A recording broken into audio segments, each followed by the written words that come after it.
햇살이 거실 깊숙이 스며드는 고요한 오전이었다. 68배의 고은이는 얼마 전 세상을 떠난 남편의 사진첩을 무릎에 올려놓고 부드러운 융구로 액자 유리를 정성껏 닦아내고 있었다. 30년 넘게 대학병원 수간호사로 쉴 틈 없이 살아온 그녀에게 은퇴 후의 시간은 고요했지만 때로는 적막하게 다가왔다.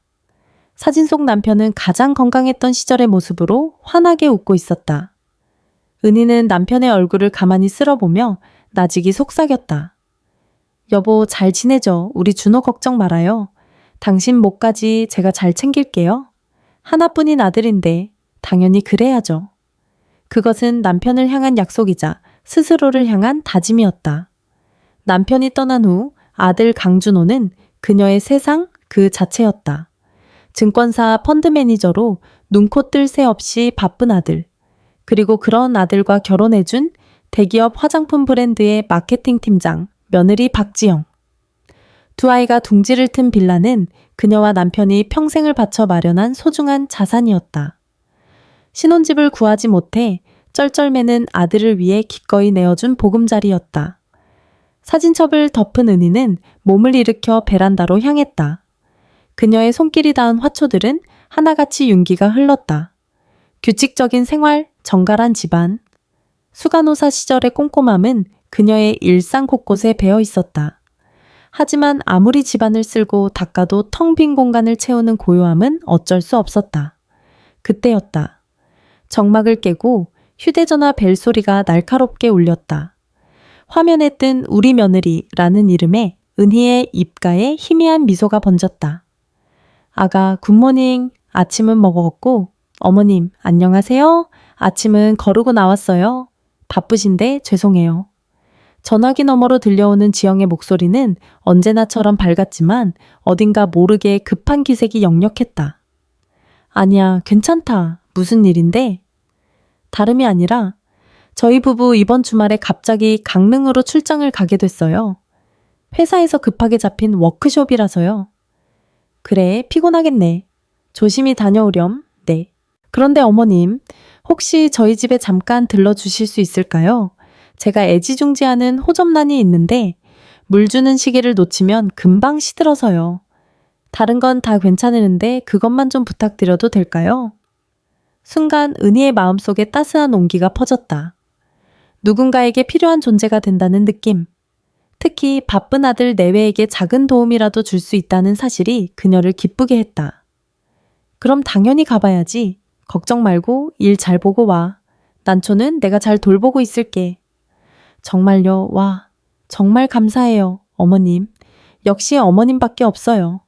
지영의 과장된 감사 인사가 조금은 어색했지만 은희는 기분 좋게 전화를 끊었다. 외출 준비를 하는 그녀의 손길이 평소보다 분주했다. 마치 중요한 약속이라도 생긴 사람처럼 거울 앞에서 옷매무새를 가다듬고 옅게 입술 연지까지 발랐다. 아들 내외가 사는 빌라는 은희의 집에서 걸어서 15분 거리였다. 익숙하게 비밀번호를 누르고 안으로 들어서자 모델하우스처럼 꾸며진 세련된 거실이 그녀를 맞았다. 모든 물건은 제자리에 놓여 있었지만 사람 사는 온기는 느껴지지 않았다. 은희는 곧장 베란다로 향했다. 창가 제일 좋은 자리에 놓인 값비싸 보이는 백자 화분 속 호접란이 우아한 자태를 뽐내고 있었다. 어머, 예쁘기도 하지. 은희는 분무기를 가져와 마른 잎 주변에 조심스럽게 물을 뿌려주고 흙의 상태를 꼼꼼히 살폈다. 마치 신생아를 다루듯 그녀의 손길은 섬세하고 노련했다. 난초에 물을 주고 집안을 한 바퀴 둘러보았다. 흠잡을 데 없이 깨끗했다. 이만하면 됐다 싶어 현관으로 향하는 순간 손에 들고 있던 휴대전화가 까똑 소리를 내며 울렸다. 지영에게서 온 메시지였다. 어머님, 정말 감사해요. 역시 어머님 손길은 다르네요. 난초가 더 살아나는 것 같아요. 은희는 흐뭇한 미소를 지으며 답장을 보내려 했다. 하지만 곧이어 도착한 두 번째 메시지에 그녀의 손가락이 허공에서 멈칫했다. 아, 그런데 어머님, 오신 김에 괜찮으시다면 냉장고 정리 좀 부탁드려도 될까요? 제가 깜빡하고 출장 전에 사둔 신선식품을 넣어둬서요. 그냥 두면 다 상할 것 같아서요. 번거롭게 해드려 정말 죄송해요. 유은희는 휴대전화 화면을 가만히 내려다보았다. 거실의 고요함이 갑자기 무겁게 느껴졌다. 오신 김에라는 말이 귓가에 작게 맴돌았다. 그것은 분명 정중한 부탁이었지만 은희는 자신도 모르게 희미한 위화감을 느꼈다. 그녀는 잠시 망설이다이내 고개를 저었다. 바쁘다 보니 그럴 수도 있지. 상하면 아까우니까. 스스로를 다독인 그녀는 알겠다고 짧게 답장을 보낸 뒤 신발을 벗고 다시 집 안으로 들어섰다. 그리고 망설임 없이 주방의 양문형 냉장고 문을 활짝 열었다. 그녀의 평화롭던 일상에 아주 작은 균열이 생겨나고 있었다. 그 순간의 은희는 그 작은 틈이 머지않아 걷잡을 수 없는 균열로 번져나가리라는 사실을 전혀 알지 못했다. 냉장고 문을 연 고은희는 순간 숨을 멈췄다. 세련된 외관과 달리 냉장고 내부는 전쟁터를 방불케 했다. 시들다 못해 물러버린 채소들이 야채칸에 뒤엉켜 있었고 언제 샀는지 모를 반찬통에서는 시큼한 냄새가 희미하게 새어나왔다. 먹다 남은 배달음식 용기 뚜껑에 열린 채 굳어버린 소스병까지. 전직 수간호사의 눈에는 이 모든 것이 단순한 어수선함이 아닌 비위생적인 상태로 보였다. 세상에, 이걸 그냥 두고 출장을 갔단 말이야. 혼잣말을 중얼거리며 그녀는 팔을 걷어붙였다. 망설일 틈도 없었다. 몸에 밴 직업 정신이 먼저 반응했다. 상한 음식물들을 까만 비닐봉지에 담아내고 끈적이는 선반을 모두 분리해 뜨거운 물에 씻어냈다. 며느리에 대한 서운함보다는 이렇게 먹고 살 아들 생각에 마음이 더 아팠다. 1시간 넘게 낑낑댄 후에야 내 냉장고는 비로소 제 모습을 되찾았다. 정갈하게 정리된 내부를 보며 은희는 비로소 옅은 만족감과 함께 한숨을 내쉬었다. 젊은 애들이 바쁘다 보면 이럴 수도 있지. 맞벌이 하는 게 어디 쉬운 일인가. 그녀는 애써 며느리를 이해하려 노력했다. 그날 이후 지영의 부탁은 일상이 되었다. 처음에는 어머님 혹시 지나가시는 길에 택배 좀 받아주실 수 있어요? 와 같은 작은 부탁이었다. 하지만 곧 오늘 생수 배달 오는 날인데 저희가 없어서요. 분리수거하는 날인 걸 깜빡했어요. 저희 집 앞에 내놓은 것만 좀 과 같이 빈도와 종류가 다양해졌다. 은희는 군말 없이 모든 것을 처리했다. 어차피 남는 시간이었고 자식들 돕는다는 생각에 보람도 느꼈다. 지영은 그때마다 고맙다는 이모티콘이 담긴 짧은 메시지를 보내왔고 은희는 그것만으로도 충분하다고 생각했다. 화창한 어느 평일 오후의 은희는 오랜 친구인 김미숙과 단골 카페에 마주 앉아 있었다. 미숙은 은퇴 후에도 각종 동호회 활동으로 바쁜 활달하고 직설적인 성격의 소유자였다. 너 요즘 얼굴 보기 힘들다. 아들네 집 드나드느라 바빠서 그런가? 향긋한 커피 향 속에서 미숙이 핀잔처럼 물었다. 은희는 손을 내저으며 웃었다. 바쁘긴. 애들이 워낙 바쁘니까 내가 좀 도와주는 거지. 젊을 때 고생해야 나중에 편하잖니. 도와주는 거랑 뒤치다꺼리 하는 거랑은 다른 거야, 친구야. 미숙이 정색하며 말했다. 그녀는 은희가 털어놓은 소소한 이야기들 속에서 무언가 다른 흐름을 읽어낸 듯 했다. 우리 며느애가 살림에 좀 서툴러서 그래. 일하느라 피곤하기도 할 거고.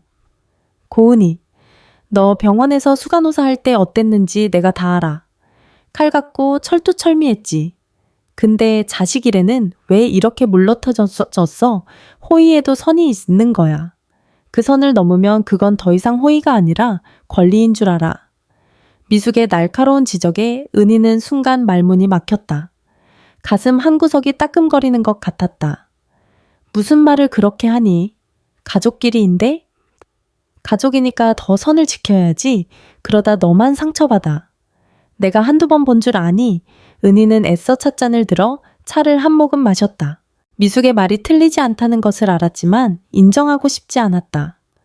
우리 애들은 다르다고 믿고 싶었다. 그날 저녁 은희는 미숙의 말이 머릿속을 떠나지 않아 뒤숭숭한 마음으로 텔레비전을 보고 있었다. 밤 9시가 넘은 시간 휴대전화가 울렸다. 또 지영이었다. 어머님 주무세요? 아니, 괜찮다. 아직 앉아. 웬일이야, 이 시간에. 어머님, 정말 죄송한데, 내일 저희 집에 혹시 와주실 수 있으세요? 지영의 목소리는 평소보다 훨씬 조심스러웠지만 그 안에 담긴 부탁의 무게는 이전과 차원이 달랐다. 은희의 심장이 살짝 내려앉았다. 내일 무슨 급한 일 있어? 네. 저희 팀장님 부부가 갑자기 내일 저녁에 저희 집을 방문하시겠다고 해서요. 이번 승진에 아주 중요한 분이시거든요. 준호 씨한테도 정말 좋은 기회고요. 은희는 침을 꿀꺽 삼켰다. 아들의 승진. 그보다 더 중요한 일이 어디 있겠는가. 그래서 말인데요. 제가 도저히 음식을 준비할 시간이 없어서요. 어머님 음식 솜씨가 워낙 좋으시잖아요. 혹시 저희 집에 오셔서 저녁 식사 준비 좀 도와주실 수 있을까요? 갈비찜이랑 잡채, 그리고 국물 요리 하나만이라도요. 순간 은희의 귓가에 미숙의 목소리가 환청처럼 맴돌았다. 호의에도 선이 있는 거야. 이것은 명백히 그 선을 넘는 부탁이었다. 하지만 전화기 너머에서는 아들의 미래가 걸려 있었다.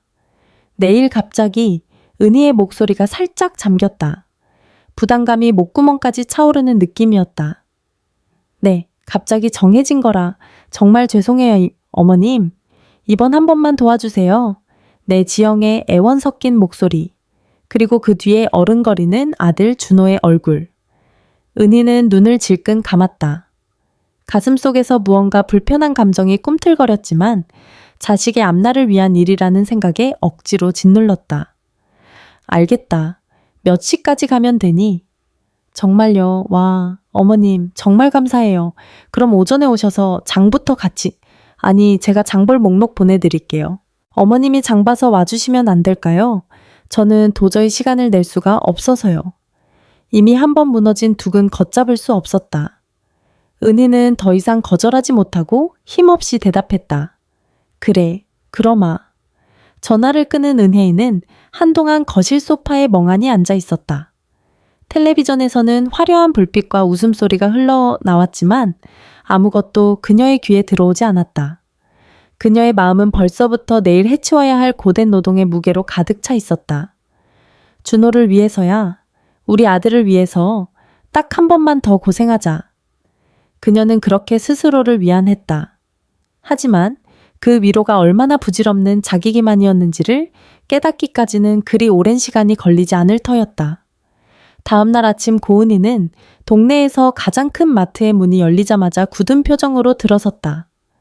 그녀의 손에는 며느리 지영이 빼곡하게 적어보낸 장바구니 목록이 들려 있었다. 한우밥도 등급, 갈비찜용 자연산 대하, 유기농 채소. 하나같이 비싸고 까다로운 품목들이었다. 무슨 상다리가 부러지게 차리려고 일어나. 혼잣말을 하면서도 은희의 손은 분주하게 움직였다. 평생 아껴온 살림 습관 탓에 가격표를 볼 때마다 가슴이 철렁했지만 아들의 승진이 걸린 중요한 자리라는 생각에 주저 없이 카트에 물건들을 담았다. 계산대를 통과하자 50만 웬 가까운 금액이 찍혔다. 은희는 자신의 카드로 망설임 없이 결제했다. 무거운 짐을 양손에 들고 아들네 빌라에 도착했을 때는 이미 오전 11시가 다 된 시간이었다. 현관문을 열자마자 그녀는 앞치마부터 둘러맸다. 갈비를 핏물에 담가두고 채소를 다듬고 육수를 내기 시작했다. 넓고 세련된 주방이었지만 오롯이 혼자 모든 것을 감당해야 하는 그녀에게는 버겁기만 했다. 전화를 걸 때마다 지영은 어머님 죄송해요. 회의가 길어져서요. 거의 다 끝나가요. 라는 말만 앵무새처럼 되풀이했다. 결국 오후 5시가 넘어서야 지영이 헐레벌떡 들어왔다. 은희는 이미 갈비찜을 뭉근하게 익히고 있었고 오색 찬란한 잡채는 커다란 접시에 산처럼 쌓여 있었다. 구수한 고기 냄새와 향긋한 채소 냄새가 온 집안에 진동했다. 어머님, 세상에 이걸 정말 혼자 다 하셨어요. 죄송해서 어떡해요? 지영은 호들갑을 떨며 은희의 어깨를 주물렀다. 하지만 그녀의 눈은 은희의 지친 얼굴이 아닌 먹음직스럽게 차려진 음식에 고정되어 있었다.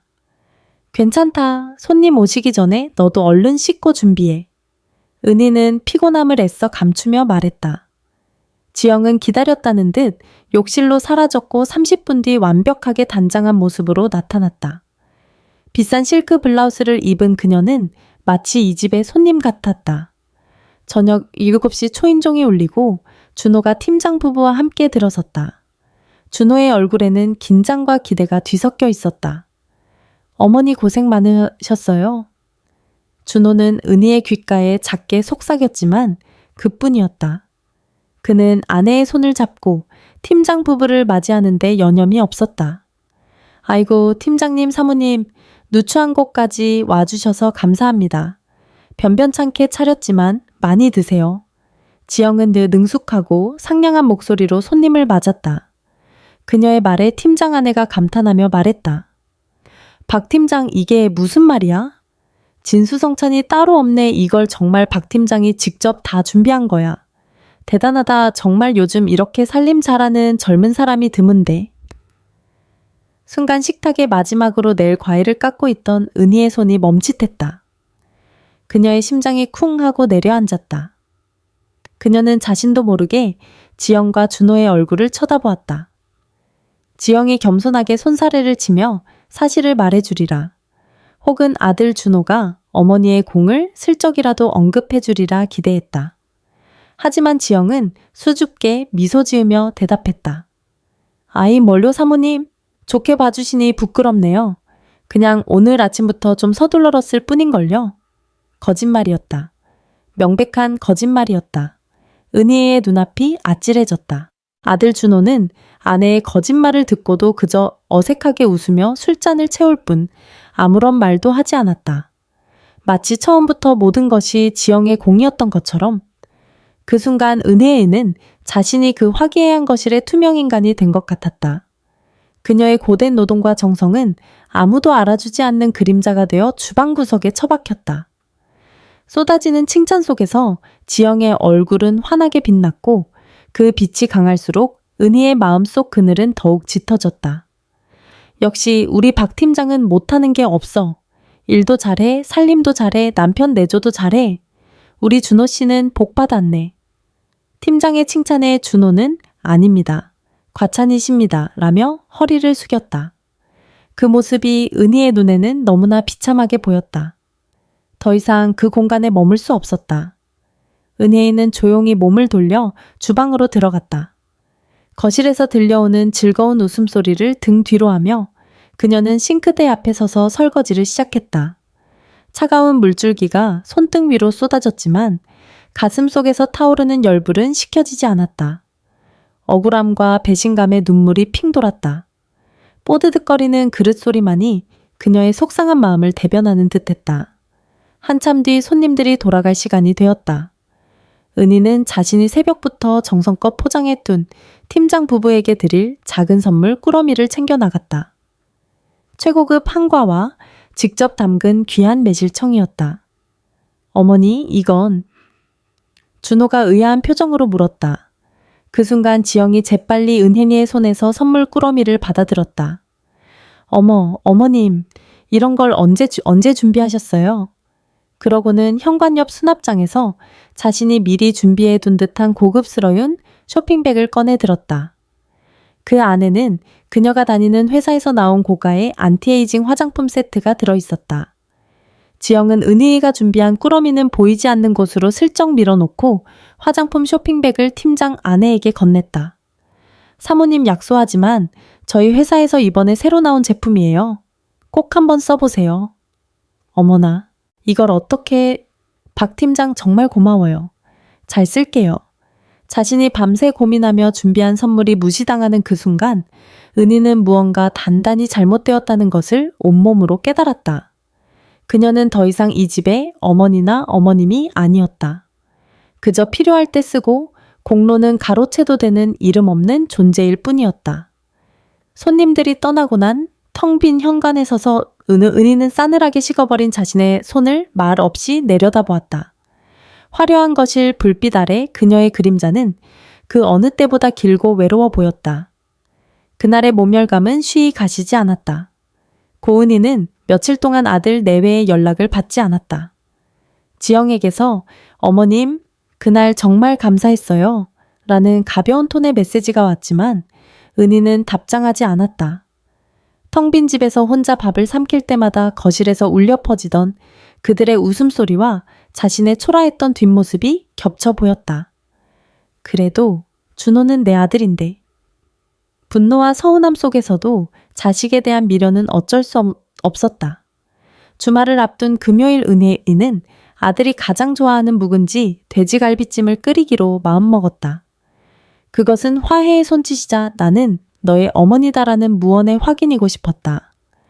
돼지고기 앞다리살을 큼직하게 썰고 2년 묵은 김장김치를 통째로 꺼냈다. 오랜 시간 푹 끓여낸 김치찜은 보기만 해도 군침이 돌았다. 깊고 진한 국물 손으로도 쉽게 찢어지는 부드러운 살코기. 이것은 단순한 음식이 아니라 아들을 향한 그녀의 사랑 그 자체였다. 은희는 가장 큰 냄비에 김치찜을 가득 담아 식지 않도록 보자기로 여러 겹 감쌌다. 초인종을 눌렀을 때 문을 열어준 것은 잔뜩 피곤한 얼굴의 준호였다. 어머니 웬일이세요? 너 좋아하는 김치찜 좀 해왔다. 지영이는 아직 안 왔니? 네, 오늘 회식이 있다고 늦는데요. 들어오세요. 아들의 무심한 반응에 잠시 마음이 서늘했지만 은희는 애써 태어난 척 안으로 들어섰다. 그녀는 주방으로 가 냄비를 식탁 위에 올려놓았다. 밥은 먹었고 지금이라도 한 그릇 차려줄까? 아니요, 저녁 먹고 왔어요. 그냥 냉장고에 넣어두세요. 준호는 소파에 털썩 주저앉아 넥타이를 풀며 말했다. TV 리모컨을 누르는 아들의 옆모습을 보며 은희는 깊은 피로감을 느꼈다. 그때 현관문이 열리고 지영이 들어왔다. 비싼 와인 한 병을 손에 들고 있었다. 어머님, 와 계셨네요.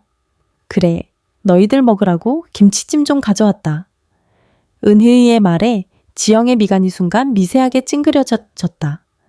그녀는 들고 온 와인을 식탁에 내려놓으며 냄새를 맡는 신용을 했다.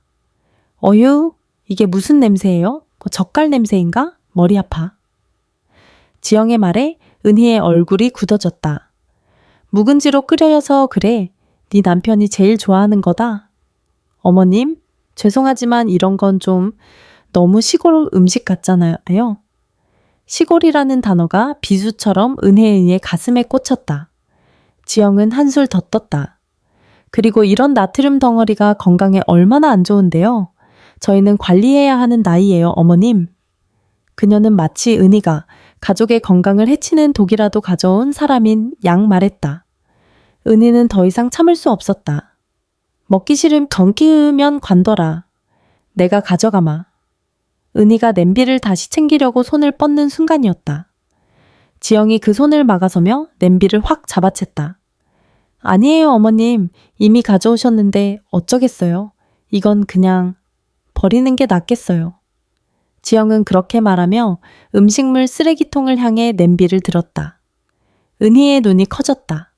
아들을 위해 밤새 끓인 그녀의 마음이 담긴 음식을 그녀의 눈앞에서 버리겠다고 했다. 안 돼. 은혜이가 외치며 지영의 팔을 붙잡았다. 뜨거운 냄비 가장자리가 지영의 손목에 살짝 닿았다. 아, 뜨거. 지영이 신경질적으로 소리치며 팔을 뿌리쳤다. 그 순간 은혜의 몸이 균형을 잃고 뒤로 휘청거렸다. 어머니, 준호가 놀라 소리쳤지만 너무 늦었다. 지영의 손에서 빠져나간 냄비가 공중에서 반바퀴 돌며 바닥으로 추락했다. 쨍그랑 촥! 요란한 소음과 함께 붉은 김치 국물과 뜨거운 돼지고기가 대리석 바닥 위로 끔찍하게 흩뿌려졌다. 하얀 바닥은 순식간에 아수라장이 되었다.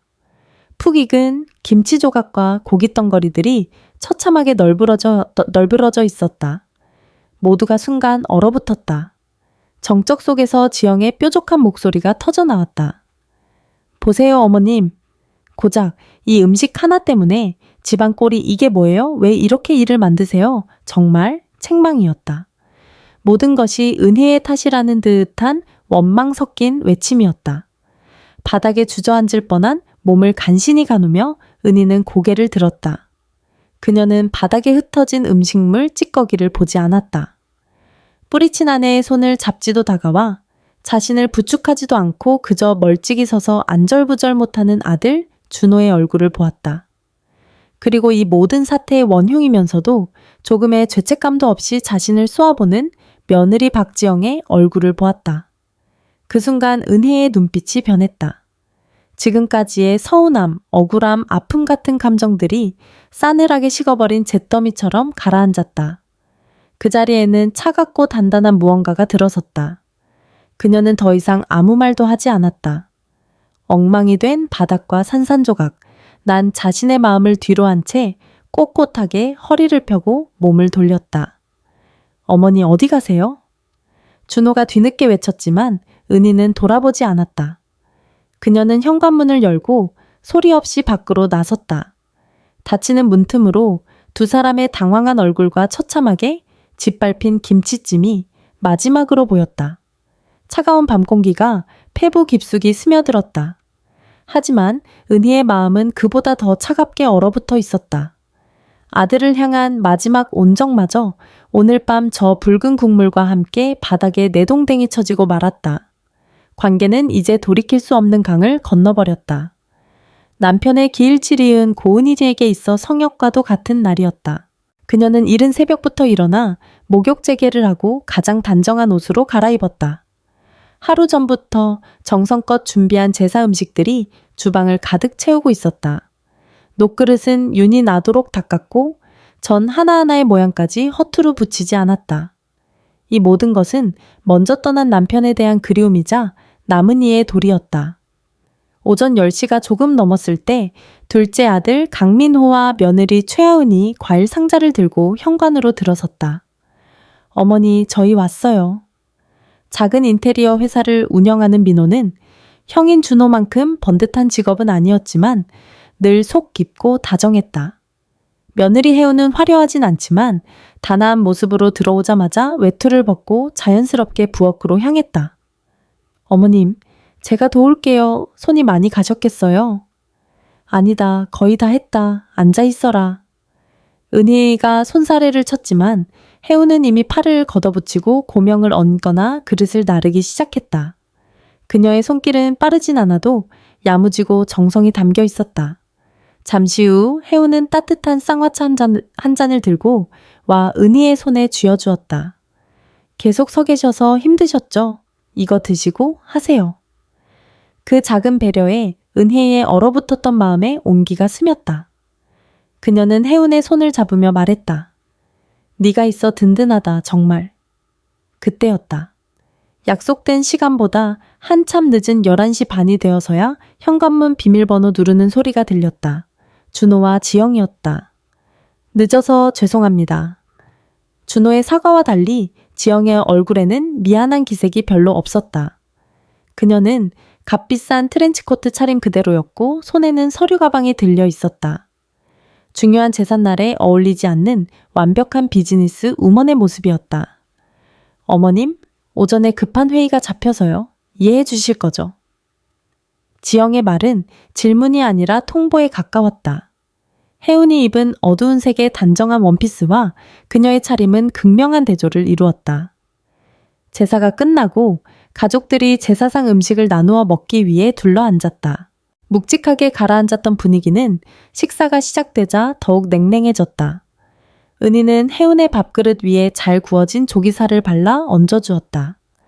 혜운이 너라도 많이 먹어라. 아침부터 와서 고생했다. 그 칭찬에 지영의 젓가락질이 순간 멈칫했다. 그녀는 앞에 놓인 동그랑땡을 하나 깨작거리며 입을 열었다. 이거 기름이 좀 많네요. 이런 건 칼로리가 높아서 조심해야 하는데. 분위기가 싸늘해졌다. 제사 음식에 대고 칼로리를 운운하는 것은 명백한 신뢰였다. 민호가 아내 혜운의 눈치를 살폈고 혜운은 애써 미소를 지으며 화제를 돌리려 했다. 하지만 지영은 멈추지 않았다. 혜운 씨는 좋겠어요. 이렇게 음식할 시간도 많고 저는 회사 일에 치여서 집에서 밥 한 끼 해먹건 또 버겁거든요. 숨 쉴 틈도 없네요 정말. 그 말은 혜운이 한가해서 시어머니를 돕는 것이고 자신은 사회적으로 중요한 인물이기에 그럴 시간이 없다는 뜻을 교묘하게 내포하고 있었다. 은희의 얼굴이 딱딱하게 굳었다. 바쁜 건 알지만 오늘은 내 시아버지 제삿날이다. 알죠 어머님. 아니까 이렇게 어려운 시간 내서 온 거잖아요. 준호 씨도 오늘 중요한 미팅 겨우 미루고 온 거예요.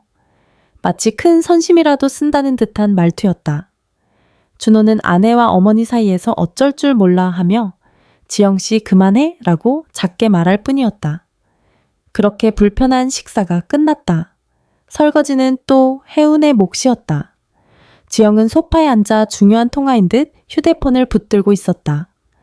모든 정리가 끝나고 민호네 부부가 돌아가자 준호는 집을 나서려는 은은이를 조용히 붙잡았다. 그는 주방 구석으로 온 어머니를 이끌고 가 다른 사람이 들을세라 목소리를 낮춰 말했다. 어머니, 왜 그러냐? 저 혜은이 착하고 일 잘하는 거 알겠는데요. 지영이 앞에서 너무 쉬어주지는 마세요. 걔가 좀 불편해해요. 자기는 못 챙기니까 비교당하는 것 같다고. 순간 은희의 머릿속이 하얗게 비는 것 같았다. 아들은 지금 아내의 무례함을 지적하는 것이 아니었다. 아내의 심기를 거스르지 않도록 어머니의 행동과 말을 통제하고 있었다. 착한 며느리를 칭찬하는 당연한 행위마저 심기 불편한 며느리를 위해 하지 말아달라는 요구였다.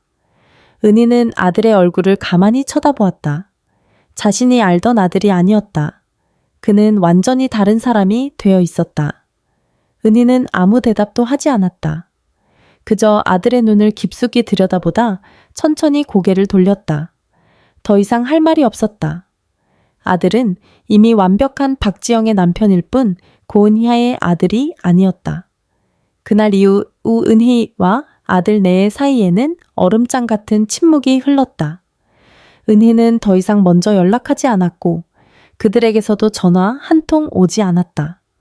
아들이 자신의 편이 아니라는 사실은 김치찜 사건보다 더 깊은 상처를 남겼다. 일주일쯤 지났을까? 준호에게서 전화가 걸려왔다.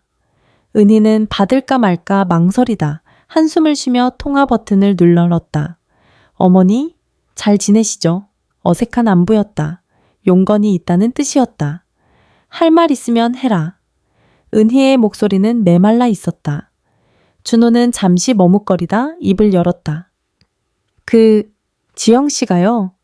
그날 자기가 너무 예민했다고 어머니께 정식으로 사과드리고 싶대요. 태희는 아무 말도 하지 않았다. 준호가 말을 이었다. 걔가 요즘 승진 스트레스 때문에 그래요, 어머니. 본심은 그게 아니에요. 제 얼굴 봐서라도 한 번만 용서해 주시면 안 될까요? 저희 이렇게 서먹하게 지내는 거 너무 힘들어요. 힘든 건 너희가 아니라 나다. 목구멍까지 차오른 말을 은희는 가까스로 삼켰다. 아들은 관계 회복을 원하는 것이 아니었다. 그저 아내와 어머니 사이에서 겪는 자신의 불편함을 해소하고 싶을 뿐이었다. 그렇게 하라고 해라. 마지못해 허락하자. 다음 날 오후 지영이 은희의 집을 찾아왔다. 그녀의 손에는 번쩍이는 포장지로 싼 유명 백화점에 과일 바구니가 들려 있었다. 그것은 사죄의 진심이라기보다 일을 처리하기 위한 비용처럼 보였다. 어머님 드릴 말씀이 있어서 찾아뵈었어요. 은희는 말없이 지영을 소파에 앉혔다. 지영은 잠시 뜸을 들이다 준비해온 듯한 말을 꺼냈다. 어머님, 제삿날 일은 정말 죄송해요. 제가 그날 너무 예민했어요. 시작부터 잘못되었다. 그녀는 자신의 행동이 아닌 자신의 상태를 사과하고 있었다. 요즘 회사에서 중요한 프로젝트 때문에 스트레스가 극심해서요. 그리고 어머님 건강 생각해서 드린 말씀인데 제가 표현 방식이 좀 서툴렀어요. 기분 나쁘셨다면 용서하세요. 그 말을 듣는 순간 은희는 실소했다. 이것은 사과가 아니었다. 자신의 무례함을 스트레스와 서툰 표현이라는 포장지로 감싼 교묘한 자기 변명일 뿐이었다. 오히려 자신은 시어머니의 건강까지 생각하는 사려 깊은 며느리라는 뉘앙스마저 풍기고 있었다. 은희는 조용히 찻잔을 내려놓았다. 더 이상은 참아줄 수가 없었다. 아가. 은희의 차분하지만 단호한 목소리에 지영의 얼굴이 살짝 굳었다. 네, 어머님. 네가 내 건강을 걱정해준 것은 잘못이 아니야. 스트레스 때문에 예민했던 것도 이해할 수 있다. 지영의 얼굴에 안도의 빛이 스치는가 싶었지만 은희의 다음 말이 이어졌다. 하지만 내 정성과 마음을 기름진 칼로리 덩어리 취급하며 짓밟은 것은 명백한 잘못이야. 내 시아버지 제사상 앞에서 다른 며느리를 깎아내리며 너 자신을 내세운 것도 잘못이고 넌 스트레스 때문에 실수한 게 아니라 처음부터 나를 이 집안을 존중하지 않았던 거다. 정확하고 예리한 지적이었다. 지영은 순간 아무 말도 하지 못했다. 가면이 벗겨진 얼굴에는 당혹감과 분노가 스쳐 지나갔다. 그녀는 이런 반응을 예상하지 못했을 것이다. 적당히 고개를 숙이면 아들을 봐서라도 쉽게 넘어갈 줄 알았을 것이다. 저는 그런 뜻이 아니었어요. 내 뜻이 무엇이었는지는 중요하지 않다. 내 행동이 모든 것을 말해주었으니까 이 사과는 못 받겠다. 돌아가거라. 은희는 고개를 돌려 창밖을 보았다. 더 이상 지영의 얼굴을 마주하고 싶지 않았다. 지영은 잠시 얼어붙은 듯 앉아있다가 이내 차갑게 얼굴을 굳히고 자리에서 일어났다. 그녀의 눈에는 더 이상 거짓된 미안함조차 남아있지 않았다. 알겠습니다. 그럼 이만 가보겠습니다. 그녀는 과일 바구니를 거실 한쪽에 둔 채 돌아보지도 않고 현관을 나섰다. 쾅 하고 닫히는 문소리가 은희의 가슴을 서늘하게 때렸다. 아니나 다를까. 10분도 채 되지 않아 휴대전화가 미친 듯이 울리기 시작했다. 발신자는 내 아들 준호였다. 그의 목소리는 더 이상 중재자의 것이 아니었다. 명백한 분노와 비난으로 가득 차 있었다. 어머니 지영 씨가 눈물 콧물 다 쏟으면서 사과하러 갔는데 어떻게 사람을 그렇게 내쫓을 수가 있으세요? 걔 지금 길에서 엉엉 울면서 전화 했어요. 어머니가 자기를 얼마나 미워하시는지 이제 똑똑히 알겠다고요. 도대체 저희한테 왜 이렇게까지 하시는 겁니까? 아들의 날카로운 비난이 수화기를 뚫고 은희의 심장에 박혔다. 은희는 전화기를 귀에 댄 채 아무 말도 할 수 없었다. 아들은 아내의 거짓 눈물에 완벽하게 속아 넘어가 이제 어머니를 가해자로 악역으로 규정하고 있었다. 마지막 남았던 희망의 끈마저 아들 자신의 손에 의해 가차없이 끊어지는 순간이었다. 아들의 비난이 담긴 절규를 마지막으로 모든 연락은 끊겼다. 고은이의 세상은 다시 깊은 침묵에 잠겼다. 하지만 이전의 평화로운 고요함이 아니었다. 언제 터질지 모르는 폭탄을 품은 듯 위태롭고 서늘한 정적이었다. 그녀는 더 이상 아들 내외의 소식을 궁금해하지 않았다. 휴대폰을 들여다보는 횟수가 줄었고 그 시간에 텔레비전 채널을 돌리거나 잊고 있던 뜨개질을 다시 시작했다. 스스로를 지키기 위한 무의식적인 방어 기제였다. 그렇게 2주가 흘렀다. 마치 그들 가족은 처음부터 존재하지 않았던 것처럼 느껴질 무렵 발신자 표시 제한으로 전화 한 통이 걸려왔다. 광고 전화이겠거니 하고 무시하려다 혹시나 하는 마음에 받았다. 어머님. 익숙하지만 듣고 싶지 않았던 며느리 박지영의 목소리였다. 아마 은희가 자신의 번호를 차단했을 거라 짐작하고 다른 전화로 건 것이리라. 은희는 아무 말도 하지 않았다. 침묵은 가장 강력한 거절의 표현이었다. 하지만 지영은 아랑곳하지 않고 평소보다 한 톤 높은 과장되게 밝은 목소리로 말을 이었다. 어머님, 좋은 소식이 있어요. 저 이번에 부장으로 승진했어요. 축하한다. 은희의 대답은 건조하고 짧았다. 그 이상의 감정은 담겨있지 않았다. 지영은 잠시 머쓱해진 듯 했지만 이내 본론을 꺼내기 위해 서둘러 분위기를 띄웠다. 감사해요 어머님. 다 어머님이랑 준호 씨가 도와준 덕분이죠. 그래서 말인데요. 이번 주 토요일에 저희 집에서 조촐하게 승진 기념 집들이를 하려고요. 회사 동료들이랑 상사분들 모시고 인사도 드릴 겸 해서요. 은희는 여전히 말이 없었다. 그녀는 지영이 이 전화를 건 진짜 이유를 기다리고 있었다. 아니나 다를까 지영의 목소리가 한층 더 상냥해졌다. 그런데 제가 워낙 이런 살림 솜씨가 없잖아요. 그리고 손님들이 20명 정도 오실 예정이라 저 혼자는 도저히 감당이 안 될 것 같아서요. 20명. 은혜의 미간이 저도 모르게 좁혀졌다. 그것은 조촐한 파티가 아니었다. 그래서 말인데, 어머님, 이번 주 토요일 하루만 저희 집에 와서 좀 도와주실 수 있을까요? 은혜은혜는 차가운 실소를 머금었다. 역시나였다. 그들의 세상에서 고은이의 존재 이유는 오직 필요할 때 부를 수 있는 일손 그뿐이었다. 내가 왜 그래야 하지? 은희가 처음으로 반문했다. 차갑고 날선 목소리였다. 지영은 순간 당황한 듯 말을 더듬었다. 네야? 그게 어머님 음식 솜씨가 워낙 좋으시니까. 그러니까 이번 한 번만요. 아침 일찍 오셔서 장 보는 것부터 음식 준비랑 상 차리는 것, 그리고 나중에 정리하는 것까지만 좀 맡아주세요. 제가 손님들 상대하려면 정신이 하나도 없을 거라서요. 기가 막혔다. 하루 종일 아침부터 밤까지 며느리의 성공을 과시하기 위한 파티의 하녀가 되어달라는 요구였다. 심지어 너무나 당연하다는 듯한 말투였다. 은희가 대답이 없자 지영은 최후의 한마디를 던졌다. 그것은 그녀의 무신경함과 오만함의 결정체였다. 어머님, 제가 사례는 두둑하게 할게요. 그냥 제가 어머님 하루 고용하는 셈치고 편하게 와서 일당 벌어 가신다고 생각하시면 어때요, 고용? 일당. 그 두 단어가 은희의 귀를 후벼 팠다. 온몸의 피가 차갑게 식는 느낌이었다. 지난 모든 서름과 모멸감이 한순간에 응축되어 목구멍까지 치밀어 올랐다.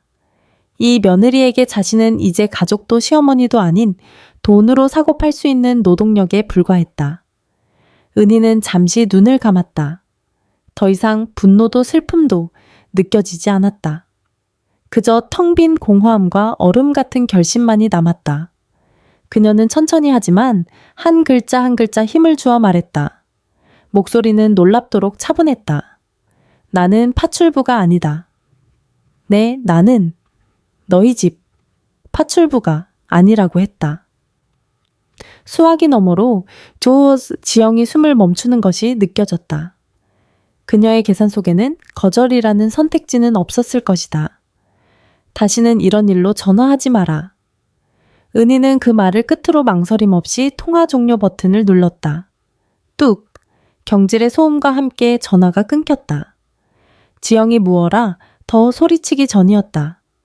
은희는 휴대폰을 식탁 위에 내려놓았다. 집안은 다시 정적에 휩싸였다. 하지만 이번의 침묵은 이전과 달랐다. 그것은 모든 미련을 끊어낸 자의 단호하고 서늘한 결이었다. 폭풍 전야의 고요함. 이제 그 어떤 것도 그녀를 예전으로 되돌릴 수는 없었다. 관계의 마지막 현이 바로 지금 그녀 자신의 손으로 끊어졌다. 며느리와의 통화는 고은희의 마음에 깊은 생채기를 남겼다. 고용 일당이라는 단어는 밤새도록 유령처럼 그녀의 귓가를 맴돌았다. 평생을 떳떳하고 성실하게 살아온 자신의 삶이 송두리째 부정당하는 기분이었다. 내가 정말 그렇게 만만해 보였나? 내가 이토록 하찮은 존재였나? 자괴감이 파도처럼 밀려왔다. 며칠이 지나고 분노는 차츰 후회와 자책으로 변해갔다. 그래도 내가 너무 쌀쌀맞게 끊었나?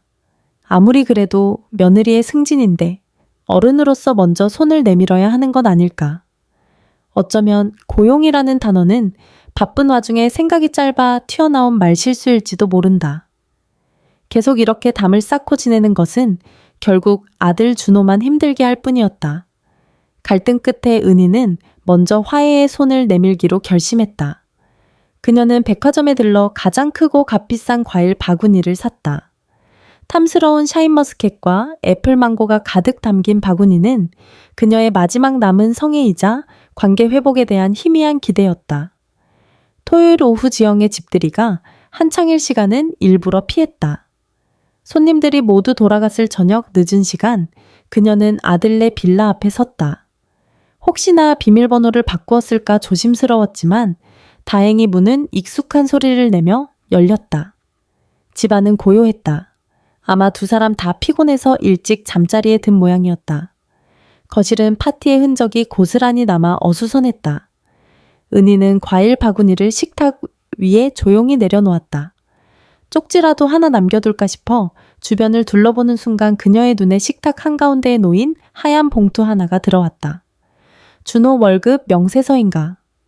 무심코 봉투를 집어든 은혜의 이는 안에 든 것이 종이가 아니라 빳빳한 지폐 몇 장임을 느꼈다. 이상한 예감에 봉투를 열어본 그녀의 눈이 그대로 굳어졌다. 안에는 5만 원권 지폐 한 장과 함께 작은 메모지 한 장이 들어있었다. 단정하지만 차가운 필체로 이렇게 쓰여 있었다. 아주머니 서재랑 화장실 꼼꼼히 청소해주세요. 음식물 쓰레기 처리도 잊지 마시고요.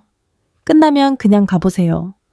아주머니, 그 한 단어가 망치처럼 은희의 머리를 내리쳤다. 숨이 턱 막혔다. 손이 부들부들 떨려와 메모지를 제대로 들고 있기도 힘들었다. 이것은 명백히 오늘 집들이 뒤처리를 위해 불렀을 파출부에게 남겨놓은 돈과 지시사항이었다. 그런데 왜 파출부는 오지 않았을까? 왜 이 봉투가 아직도 식탁 위에 놓여 있는 걸까? 그 순간이었다. 안방문이 조용히 열리고 지영이 통화를 하며 거실로 나왔다. 그녀는 은희가 있는 것을 미처 보지 못한 듯했다. 어둠 속 소파 뒤에 서 있던 은희는 본능적으로 몸을 숨겼다. 지영의 목소리가 선명하게 들려왔다. 상대는 아마 그녀의 어머니인 듯했다. 응, 엄마. 파티는 잘 끝났어. 음식, 아휴, 뭘 그런 거래. 그냥 백화점에서 케이터링 서비스 불렀지. 비싸긴 한데 편하고 좋더라. 은희의 심장이 차갑게 가라앉았다. 뒷정리 원래 오시기로 한 아주머니가 갑자기 손주가 아프다고 빵꾸를 내셨네. 짜증나 죽겠어. 그래서 그냥 내일 사람 부르려고. 아, 됐어, 엄마. 뭘 엄마가 와서 해줘. 내가 알아서 할게. 잠시 통화를 이어가던 지영의 목소리에 문득 짜증이 섞였다. 아, 시어머니 연락 안 하지? 당연히. 지난번에 내가 한번 도와달랬더니 자기는 파출부 아니라고 소리를 지르시는데 어이가 없어서. 아니, 공짜로 해달라는 것도 아니고 일당 드린다는데도 그러시네. 자존심은 살아가지고. 은희는 입을 틀어막았다. 비명조차 나오지 않았다. 이제 와서 도와달라고 하기도 싫어. 아주 상전이야, 상전. 차라리 돈 주고 사람 쓰는 게 훨씬 속 편해. 괜히 싫은 소리 들어가면서 아쉬운 소리 할 필요 없잖아. 그치, 엄마?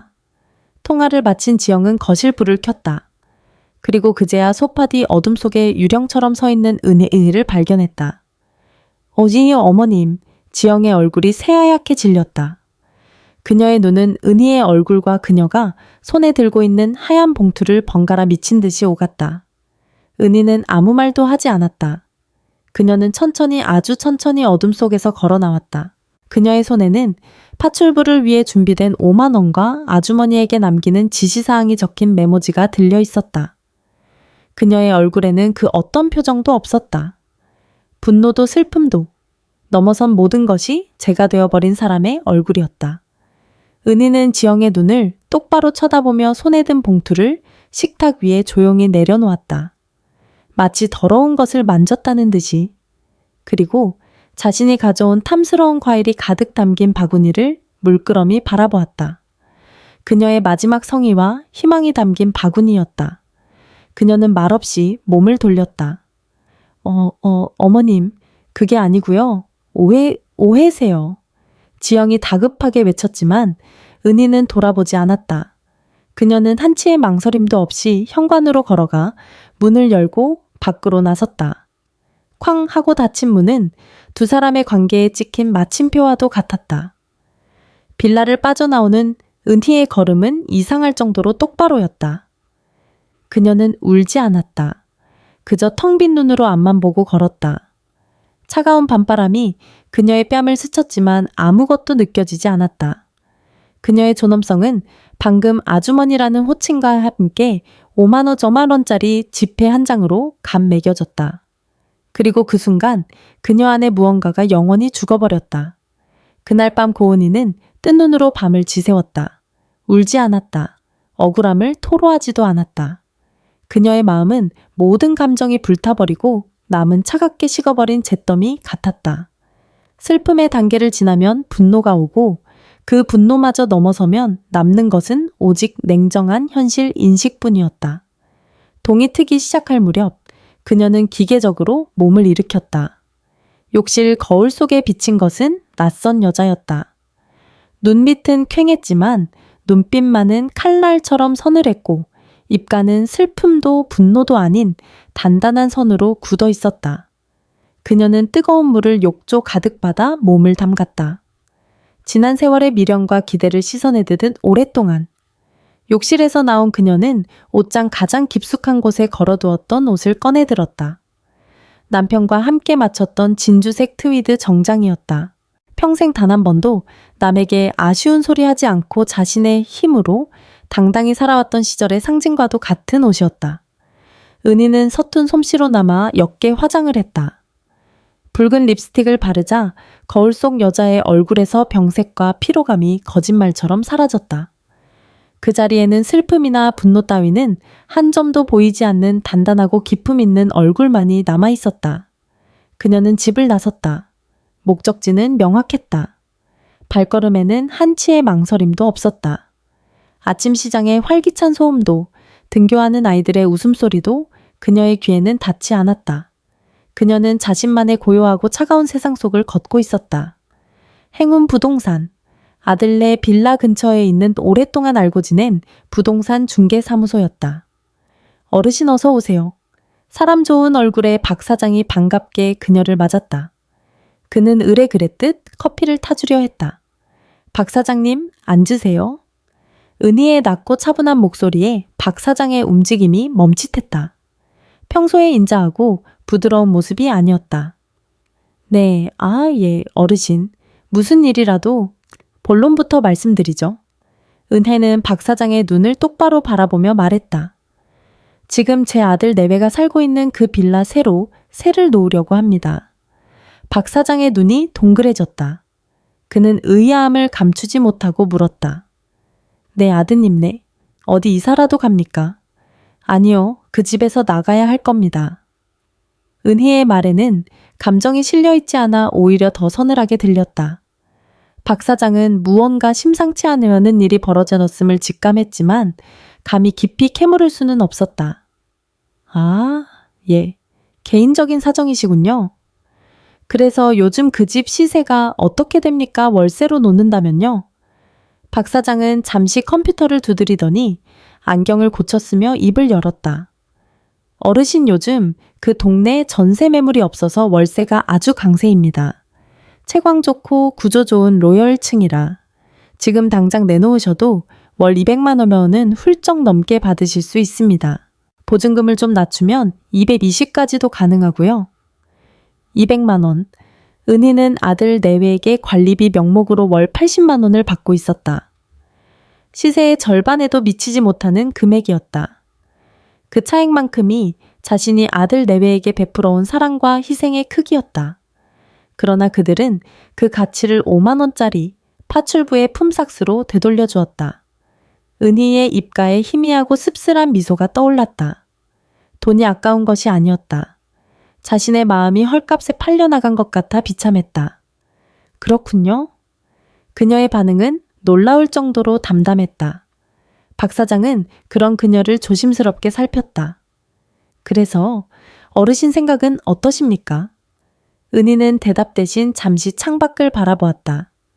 따스한 가을 햇살이 거리를 비추고 있었다. 하지만 그 햇살은 그녀의 마음에 닿지 못했다. 잠시 후 그녀는 결심이 선 듯 고개를 돌려 박 사장을 향해 말했다. 그녀의 목소리는 조용했지만 그 안에 담긴 무게는 청은망은과도 같았다. 새로운 세입자 알아봐 주세요. 박 사장이 침을 꿀꺽 삼켰다. 시세대로요. 그리고 가능하다면 오래 사실 분으로요.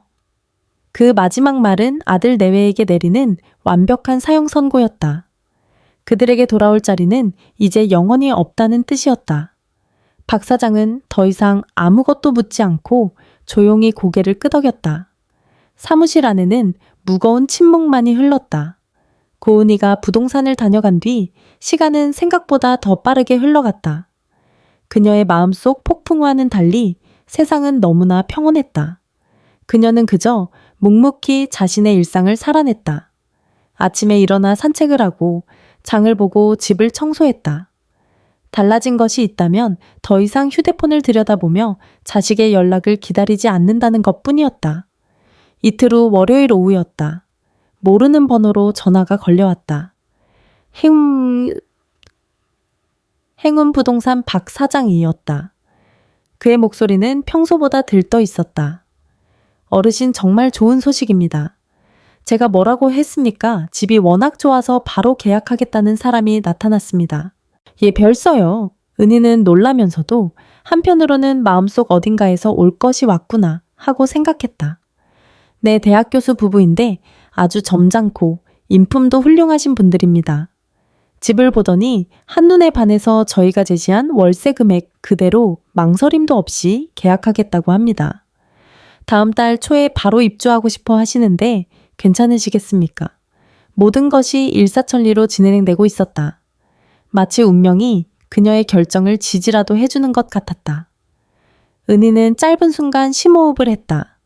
이제 돌이킬 수 없는 마지막 관문만이 남았다. 네, 그렇게 진행해 주세요. 알겠습니다, 어르신. 그럼 현재 세입자분들께는 오늘이라도 통보를 해주시는 게 좋겠습니다.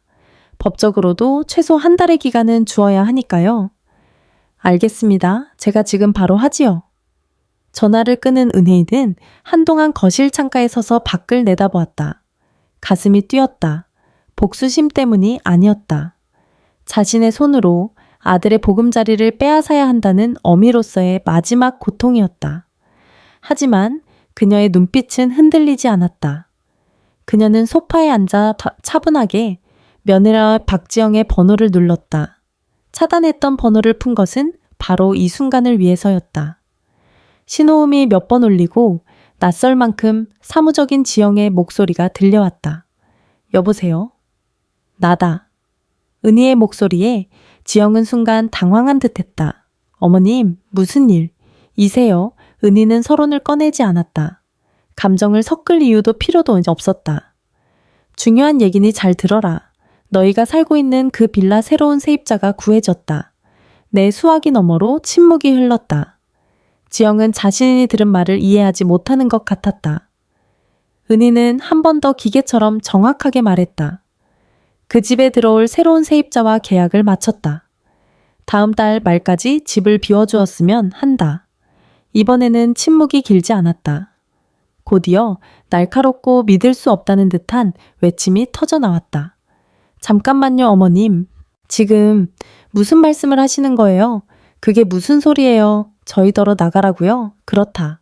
아니 왜요? 갑자기 왜 이러시는 건데요? 저희가 뭘 그렇게 잘못했다고? 지영의 목소리는 당황스러움을 넘어 분노로 바뀌어 있었다. 아마 그녀의 인생 계획에 쫓겨남이란 단어는 단 한 번도 존재하지 않았을 것이다. 갑자기가 아니다. 나 역시 충분히 생각하고 내린 결정이다. 은희의 목소리는 빙산처럼 차가웠다. 아니, 그래도 이건 아니죠. 어떻게 저희랑 상의 한마디 없이 이런 결정을 하실 수가 있어요? 저희 보고 지금 당장 어디 가서 살라고요?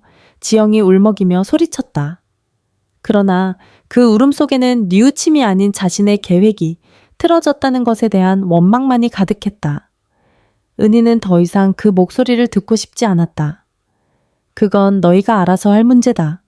집주인으로서 세입자에게 통보하는 것이니 그렇게 알고 준비하거라. 한 달의 시간은 주겠다. 어머님 제발요. 이건 너무하시잖아요. 더 이상 할 말 없다. 은희는 지영의 애원이 절규로 바뀌기 전에 통화 종료 버튼을 눌렀다. 휴대폰을 내려놓자마자 거의 동시에 전화벨이 다시 울리기 시작했다. 내 아들 준호였다. 아마 지영에게 연락을 받고 격분해서 전화했을 것이다. 전화기는 거실 테이블 위에서 광적인 불빛을 뿜으며 오랫동안 울부짖었다. 은희는 그것을 그저 무심히 바라볼 뿐이었다. 마치 자기 집에서 울리는 소리가 아닌 것처럼. 그녀는 자리에서 일어나 소음의 근원지인 휴대폰의 전원을 아예 꺼버렸다. 집안에 다시 완벽한 고요가 찾아왔다. 은희는 조용히 눈을 감았다. 폭풍은 이제 시작되었다. 그리고 그녀는 그 폭풍의 한가운데서 흔들림 없이 모든 것을 마주할 준비가 되어 있었다. 이사 나가는 날은 잿빛 하늘이 내려앉은 일요일이었다. 고은이는 굳이 그 모습을 보러 갈 생각이 없었다. 하지만 오후 늦게 아들 준호에게서 전화가 걸려왔다. 목소리는 잠겨 있었고 깊은 피로가 묻어났다. 어머니 마지막으로 드릴 말씀이 있어요. 잠시만 와주시면 안 될까요? 그 목소리에 담긴 희미한 애원을 은희는 차마 외면하지 못했다. 빌라에 도착했을 때 집은 텅 비어 있었다. 3년간의 삶의 흔적은 모두 사라지고 횡한 공간에는 그들의 발소리가 공허하게 울렸다. 이삿짐 센터 트럭은 이미 떠난 후에였고 마지막으로 남은 작은 상자 하나만이 거실 한가운데에 덩그러니 놓여 있었다. 준호와 지영은 이틀 밤이라도 샌 사람들처럼 지쳐 보였다. 비싼 옷 대신 낡은 티셔츠 차림의 그들은 성공한 전문직 부부의 모습이 아닌 삶의 보금자리를 잃은 폐잔병 같았다. 정적이 흘렀다. 먼저 입을 연 것은 준호였다. 어머니, 정말 이렇게까지 하셔야만 했습니까? 그의 목소리에는 원망과 체념이 뒤섞여 있었다. 은희의 애는 대답하지 않았다. 그러자 옆에 서 있던 지영이 참지 못하고 한 걸음 나섰다. 그녀의 얼굴은 눈물기 하나 없이 억울함으로만 가득 차 있었다. 어머님, 솔직히 너무하세요. 저희가 뭘 그렇게 죽을 죄를 지었다고 아들 내외를 길거리로 내쫓으세요. 고작 청소 몇 번 부탁하고 밥 한 번 해달라고 한 게 전부잖아요. 고작. 그 단어가 또다시 은희의 신경을 건드렸다. 지영은 마지막 순간까지도 자신이 무엇을 잘못했는지 전혀 깨닫지 못하고 있었다. 준호가 아내의 팔을 잡아 끌었지만 그는 아내를 말리는 대신 은희에게 화살을 돌렸다. 어머니가 이렇게 나오시면 남들이 우리 가족을 뭐라고 보겠어요? 어머니? 평판에도 좋을 거 하나 없어요. 평판. 마지막 순간까지 아들은 어머니의 상처받은 마음이 아닌 남들의 시선을 걱정하고 있었다. 은희는 허탈한 웃음이 나오려는 것을 간신히 참았다. 바로 그때였다. 현관문이 조용히 열리고 둘째 아들 민호와 며느리 혜운이 보온병을 들고 들어섰다. 어머니 형님네 이사하신다는데 기력 없으실 것 같아서 따뜻한 대추차 좀 끓여왔어요. 혜은은 복잡한 상황을 본능적으로 감지하고 조용히 은희의 곁으로 다가와 차가워진 그녀의 손을 잡았다. 어머님 손이 왜 이렇게 차가우세요? 그 따뜻한 온기, 그 진심 어린 걱정 한마디가 은희의 마지막 남은 인내의 둑을 무너뜨렸다. 순간 은희의 눈빛이 돌변했다. 그녀는 혜운의 손을 살며시 놓고 핸드백을 열었다. 그리고 그 안에서 지난 며칠간 부적처럼 품고 다녔던 하얀 봉투를 꺼내 들었다. 그녀는 지영의 앞으로 성큼성큼 걸어갔다.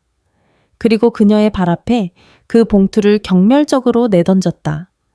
봉투에서 5만 원짜리 지폐 한 장과 꾸깃꾸깃한 메모지가 툭 하고 떨어져 나왔다.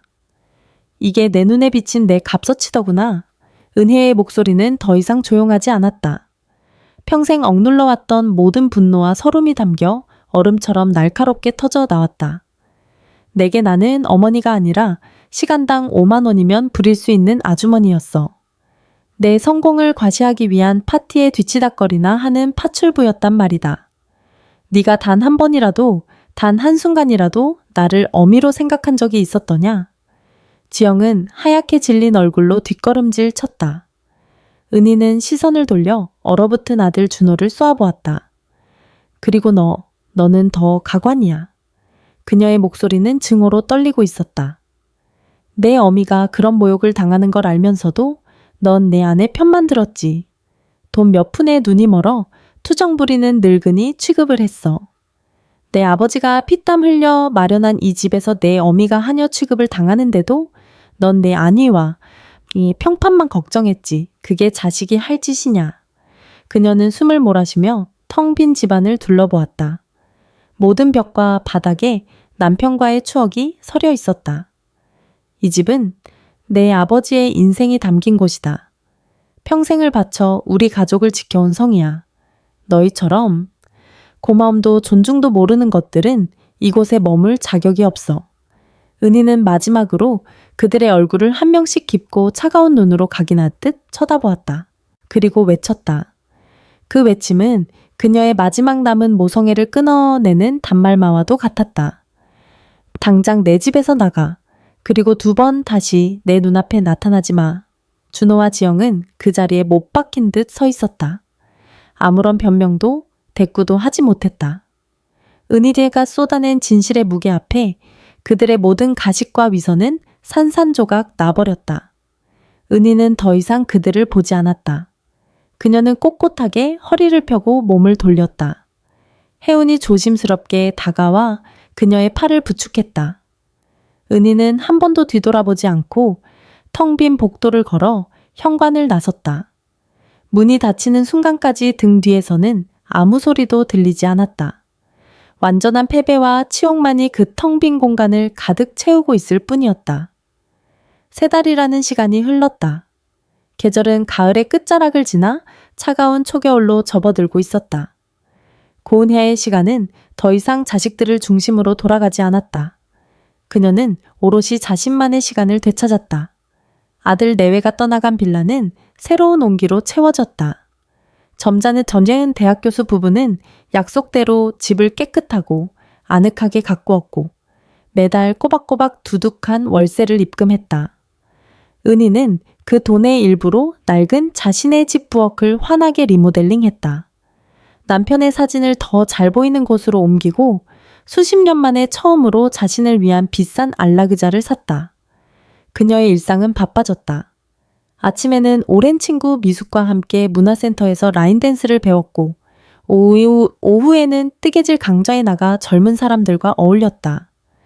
처음에는 어색해했지만 금세 특유의 따뜻함과 꼼꼼함으로 인기 강자의 왕언니가 되었다. 주말이면 둘째 며느리 혜운이 민호의 손을 잡고 찾아와 함께 장을 보고 저녁을 먹었다. 그들은 더 이상 큰아들 내외의 눈치를 보지 않았고 그 덕에 관계는 한층 더 깊고 편안해졌다. 은희의 얼굴에는 진정한 웃음이 되살아났다. 그녀는 자신이 얼마나 오랫동안 스스로를 잃어버린 채 살아왔는지를 비로소 깨달았다. 한편 준호와 지영의 소식은 간간히 다른 사람을 통해 들려왔다. 그들은 예전과 비슷한 수준의 집을 구하려 했지만 천정부지로 솟은 임대료에 좌절했다. 결국 그들이 새로 얻은 집은 회사에서 한참 떨어진 낡은 아파트의 저층이었다. 햇볕도 잘 들지 않고 좁은 주방에서는 두 사람이 함께 서 있기도 버거웠다. 지영은 퇴근 후에도 어질러진 집과 씨름해야 했고 준호는 늘어난 대출이자와 생활비 부담에 늦게까지 회사에 남아 야근을 해야만 했다. 예전에는 은희가 묵묵히 해결해주던 빨래, 청소, 식사 준비 같은 집안일들은 이제 고스란히 그들의 싸움거리가 되었다. 지인은 길에서 우연히 만난 준호의 얼굴이 반쪽이 되었다고 혀를 찼다.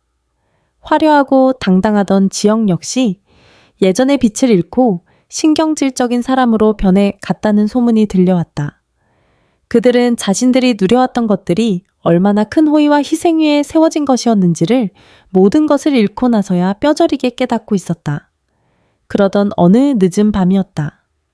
은희는 안락의자에 앉아 뜨개질을 하며 조용한 클래식 음악을 듣고 있었다.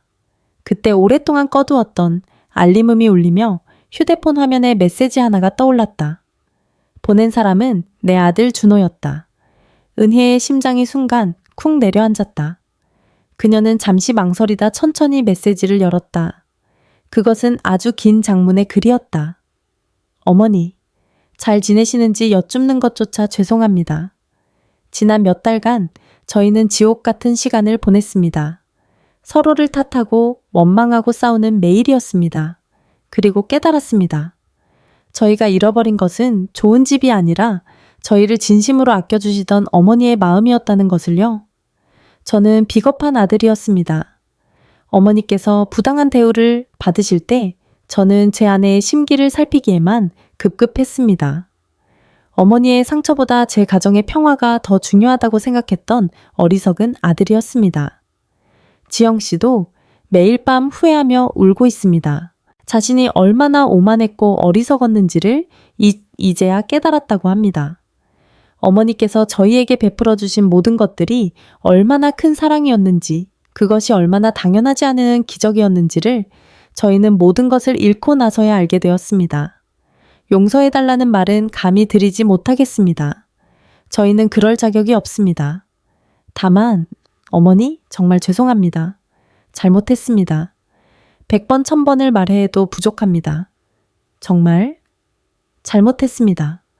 한 글자 한 글자 아들의 뒤늦은 참회가 빼곡히 담겨 있었다. 은희는 메시지를 다 읽고 휴대폰을 조용히 내려놓았다. 눈가에 뜨거운 눈물이 핑 고였다. 증오와 분노가 휩쓸고 간 자리에 아들을 향한 연민과 어미로서의 슬픔이 희미하게 차올랐다. 그녀는 답장하지 않았다. 용서도 비난도 하지 않았다. 그저 거실 창밖을 내다보았다. 칠흑 같은 어둠 속에서도 멀리 아파트의 불빛들이 별처럼 반짝이고 있었다. 그녀는 조용히 눈을 감았다. 용서는 아마 아주 오랜 시간이 걸릴 터였다. 혹은 영원히 불가능할지도 모른다. 관계는 깨진 유리와 같아서 다시 붙인다 해도 그 흉터는 영원히 남는 법이니까. 하지만 한 가지는 분명했다. 그녀는 더 이상 과거에 얽매여 자신을 괴롭히지 않을 것이다. 은희는 자리에서 일어나 라디오의 볼륨을 조금 더 높였다. 감미로운 첼로 선율이 거실을 가득 채웠다. 그녀의 입가에 아주 옅고 평화로운 미소가 떠올랐다. 폭풍은 지나갔다. 그리고 이제 그녀의 앞에는 누구의 아내도 누구의 어머니도 아닌 오롯이 고은이 자신으로서 살아갈 고요하고 단단한 날들만이 남아있었다. 미래는 아직 정해지지 않았지만 지금 이 순간 그녀는 자유로웠다.